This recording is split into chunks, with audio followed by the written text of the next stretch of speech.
रमन दौड़ता हुआ मंजू के पास पहुंचा। रमन को हांफते देख मंजू एकदम सकते में आ गई। अरे अरे, क्या हुआ रमन? किसी से झगड़ा हो गया क्या?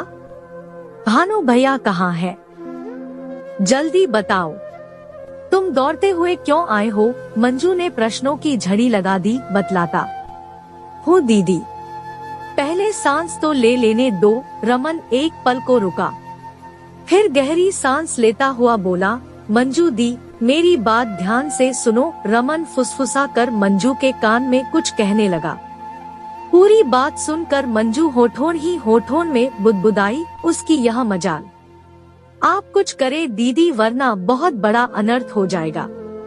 मंजू ने कुछ सोचते हुए रमन से कहा, तुम जाओ, मैं सब संभाल लूंगी।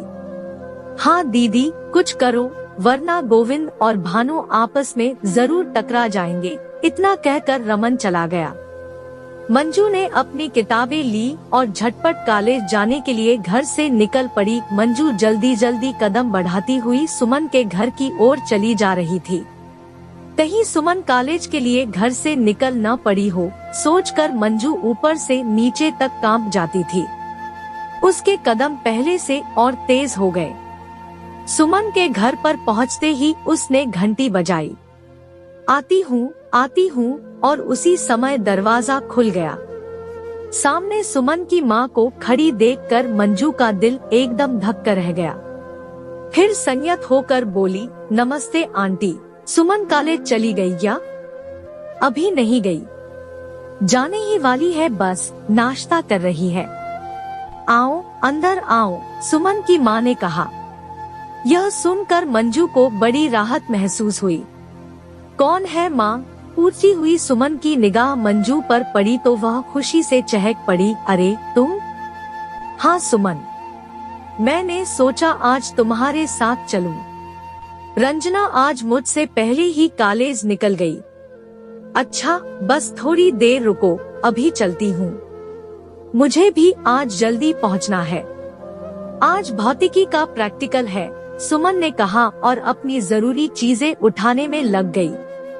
उधर बाजार के चौराहे के पास ही भानु अपने दोस्तों के साथ बड़ी बेसब्री से सुमन का इंतजार कर रहा था। उसने चंदन से कहा, मैं गोविंद की बहन को आज रंग व गुलाल से रंग कर ही रहूंगा, चाहे जो भी हो जाए। मैं उसे बताना चाहता हूँ कि भानु से दुश्मनी लेना कितना महंगा पड़ता है। बदला लेना है मुझे उससे।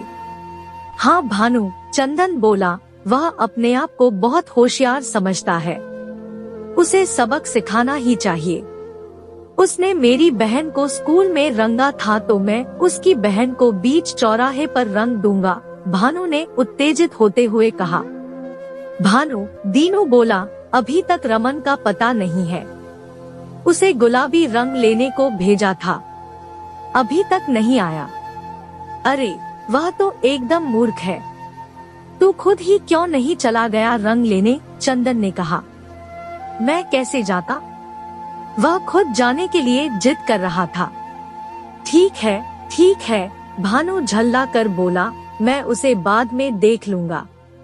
अब तुम सब तैयार हो जाओ, हमारे पास जितना गुलाल है उसी से होली खेल लेंगे।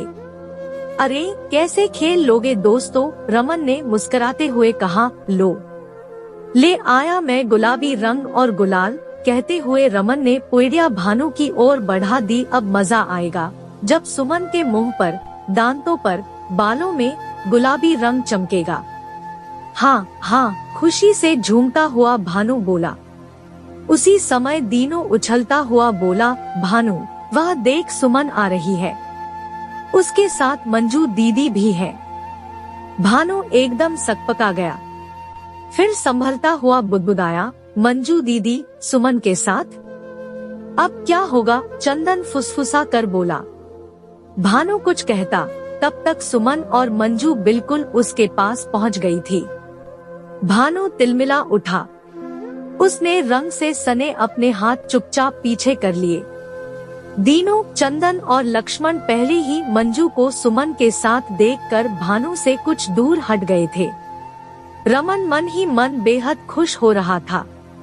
उसने भानु के कान में फुसफुसा कर कहा, यार मंजू दीदी ने बचा लिया सुमन को, लेकिन जो भी होता है अच्छा ही होता है। भानु ने रमन को खा जाने वाली नजरों से देखा। दोनों सहेलियां आगे निकल गई। उनके काफी दूर निकल जाने के बाद भानु ने तमतमा कर गुस्से में दोनों मुट्ठियों में लिया हुआ रंग जमीन पर बिखेर दिया और खींच कर रह गया। शाम को भानु भन्नाया हुआ घर पहुंचा। मंजू पहले ही घर पहुंच चुकी थी। भानु ने दरवाजे की घंटी बजाई तो दरवाजा मंजू ने ही खोला।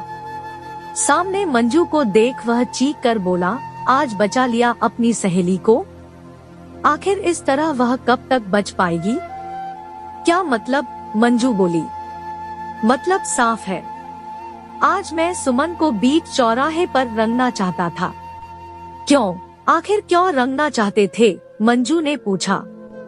इसलिए कि उसके भाई गोविंद ने पिछले साल तुम्हें रंगा था, भानु चिल्लाकर बोला। वाह भानु, खूब बदला लेने की ठानी थी। ठानी थी नहीं, ठानी है। आज नहीं तो कल मैं सुमन को रंग कर ही रहूंगा। लेकिन यह मत भूलो कि जब गोविंद ने मुझे रंगा था तब वह होली स्कूल में बच्चों की स्नेह भरी होली थी। हम सभी ने खुशी से एक दूसरे को रंगा था, न कि जबरदस्ती, लेकिन तुम और तुम्हारी सड़क छाप टोली। मंजू, भानु जोर से चीखा। उसी समय बगल वाले कमरे से पर्दे की आड़ में खड़ी सुमन सामने आ गई। उसे देख भानु हक्का बक्का रह गया। दोनों एक दूसरे को देखते ही रह गए। सुमन बोली, तो यह बात थी। मंजू इसीलिए मेरे साथ कॉलेज गई थी। फिर सुमन भानु की ओर मुखातिब होकर बोली, लो मैं खड़ी हूँ, जितना चाहो उतना रंग लो, ले लो अपना बदला। भानु से कुछ बोलते नहीं बना। उसकी जबान में मानो ताला पड़ गया। उसने मंजू की ओर देखा। मंजू ने कहा, हाँ रंग डालो। होली चौराहे की नहीं, चौखट के अंदर वाली अच्छी होती है। भानु ने एक नजर सुमन पर डाली, फिर जेब में रखी गुलाल की थैली से एक चुटकी गुलाल निकालकर सुमन के माथे पर तिलक लगा दिया और झटके से मुड़कर बाहर जाने लगा। सुमन ने आवाज दी, रुको भैया, और वह भानु के सामने जा पहुंची। बोली, इस तरह नहीं, आपने तो तिलक लगा दिया, अब मैं भी तो लगाऊंगी। कहते हुए सुमन ने भानु के हाथ से गुलाल की थैली लेकर भरपूर गुलाल से भानु के गालों व बालों को रंग दिया। दोस्तों वीडियो कैसी लगी कमेंट करके जरूर बताएं। दोस्तों वीडियो को लाइक करें, चैनल को सब्सक्राइब करें। धन्यवाद।